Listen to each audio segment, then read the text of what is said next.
Hey, this is Jen from Frugal Freebies and Deals, and today we're talking about saving some money on healthy lunches for our kids. My daughter just started kindergarten this morning, so we excitedly went and purchased her new lunchbox this weekend, and she ran out the door with her lunch and was so excited about it. So I had a request from one of my readers on Facebook, and they wanted to know about some healthy lunches.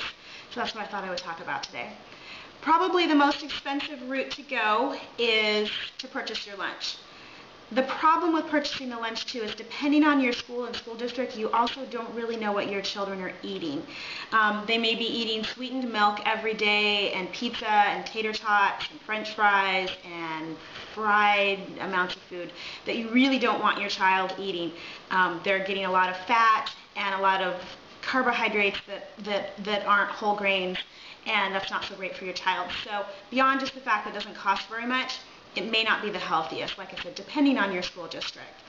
So probably the second thing that you may not want to do is to go for the prepackaged foods. It really depends on your time, and I totally understand that time is valuable. And so you may want to pick up a few packaged items and throw them in, depending on how healthy they are. But a better option might be to try having your children actually package up some of the things that you either make or know that are less expensive. You know, if you go for a box of crackers instead of going for, 5 crackers in little individual bags, you're probably going to get a box for a lot cheaper. And so maybe make that one of your children's chores, to actually sit down and bag up their snacks for the week. So they can bag up things like crackers and trail mix and carrots and all sorts of things. And even things like your snacks, like your cookies or brownies, things that you might make. Make those on the weekend with your child and then cut them up and put them in the baggies and then pop them either in the fridge or the freezer, and then they're ready to go. And you can even do a lot, so you don't need to be doing those every week. Maybe you make a large batch and those all go in the freezer. So there's some great ways of saving money, and then also having that time to kind of bond with your child, maybe actually make some of the baked goods with them, and it kind of gives you a chance to have something to do with them. And then that's their chore to bag them up and put them away. So that might save you a little bit of money. One of the things that is really important to me, obviously I started off making this is about making healthy lunches. It's really important to me. I remember as a child, my mom did great, but I remember eating a lot of white bread for lunch when I was a child, and we had things like chips and fruit roll-ups, and in the end there's a lot of simple carbohydrates in those, and also a lot of sugar. And what happened basically after lunch is I wanted to lay my head down on my desk and go to sleep. And I don't know if any of you remember feeling like that, but I remember feeling like that all the time. So one of the things that's really important to me is to make sure that I get enough protein into my kids' lunch boxes. Of course, we want to balance that with our carbohydrates, but just make sure there's enough. So things like peanut butter, or if your child can't take peanut butter because of possible peanut allergy or a friend's peanut allergy, things like almond butter are a good substitute for that. So we do a lot of things like dippers, and you'll cut up some apples and put them into your plastic tub, and you can put that in there with some peanut butter or some almond butter, and you're sneaking some of that protein in. Plus the apples are cut up, and so that's going to better ensure that your child is actually getting that into their body.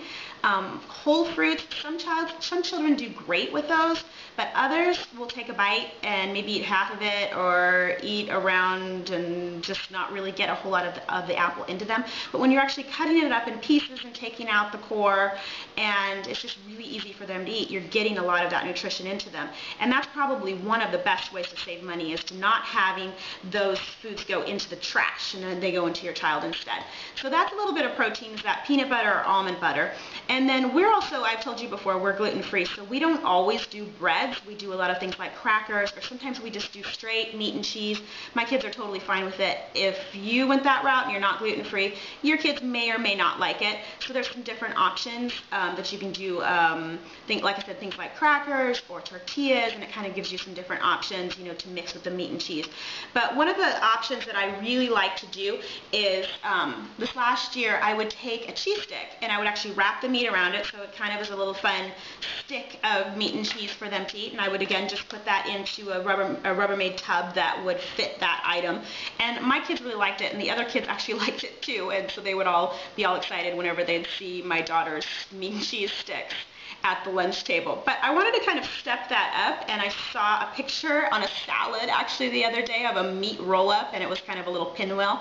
And so I thought, well, that's a really great idea for the girls, and I could kind of step up that meat and cheese roll and give them a different option to do. So basically what I did is I picked up some cream cheese at the store, and I got some whipped cream cheese. So it's already pretty soft. If you get a brick of cream cheese, you might actually want to let that sit out for a little while so it's soft. But you're going to take your meat, and I have a piece of turkey here, and you're going to spread on a little bit of cream cheese. It doesn't need to be perfect or anything. And then you're going to take your cheese. I have some American cheese on there too, and spread a little bit more on there. And this is kind of just going to hold the pinwheel together. Again, you don't need a whole lot. It's probably not more than half a tablespoon, if even that. This is super simple, and I think your kids will really like it. Mine will, I know. And you're going to roll it up so that it all sticks together. Then you're going to take a sharp knife, and you're just going to cut it. This one kind of came apart a little bit. I'll bet you the other ones will stick together a little better. There. There we go. Isn't that cute? A little pinwheel. I know your kids are going to love that. And if they're older, you could probably even stick a thing like a little toothpick or something in there, but they would have to be older so that they know that they didn't have to eat, that they can't eat that. So again, little pinwheel. You're just going to put them straight into your little plastic tub. Line them up there, and they're super cute, so I can't imagine any kid not wanting to open that up and eat that. And like I said, your kids may actually want some sort of bread product with that, so crackers are perfect with this. They would just go right on top, and it'd be a perfect little sandwich for them to make. Another option is you could actually make another layer of this, and you could put a tortilla in there, so it would be a full sandwich type thing. But anyways, I'm really excited to show my girls their little pinwheels, and I hope that it's something that you might try too. It's not very expensive, and get some of that healthy food into their diet so they're not falling asleep at their desk afterwards, that they're able to listen to their math lesson. So anyways, thanks so much. I appreciate you being here today. If you would like more tips, you can see us at frugalfreebiesanddeals.com, and I hope to see you again. Thanks for joining us. Bye-bye.